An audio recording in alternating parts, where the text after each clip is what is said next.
Well, all new tonight, D.C. police releasing video of the suspect in a deadly shooting at Union Station last month. They believe the man on your screen right here shot and killed 18-year-old Wayne McDaniel.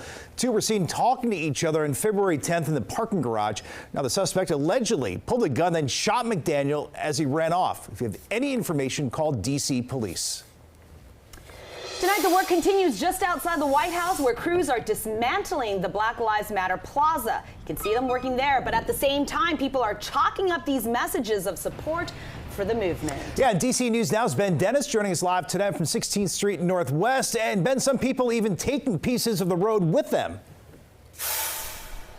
Yeah, it was a loud scene earlier today when those jackhammers were pounding these concrete bricks, breaking up pieces of the Black Lives Matter mural. People taking some of those pieces as a memento, as a personal memory. But it's the Black Lives Matter message that's now splattered on the sidewalks all along 16th Street as a memory of what was here. Road ripped up.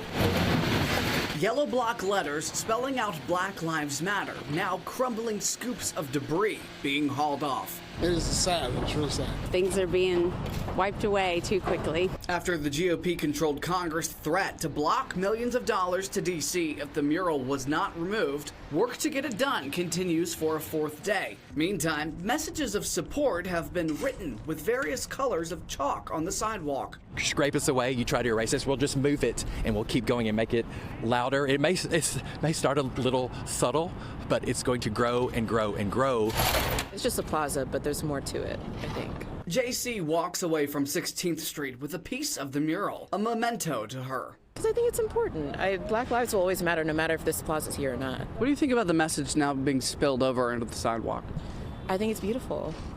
I mean, it still matters to people. Replacing the plaza is expected to run several weeks. As of today, both Google and Apple Maps continue to recognize the existence of Black Lives Matter Plaza. We recently caught up with Kiana Jones after word her 5-year-old mural would be no more. This was a time in history that cannot be erased. So it may not be here, but the time that happened, and that can't be erased. And we also did reach out to the Republican Party of the District of Columbia. They did not respond to our request for comment. Now, how much of this is going to cost taxpayers in D.C.?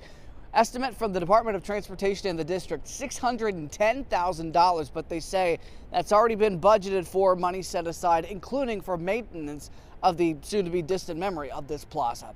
In Northwest, Ben Dennis, back to you.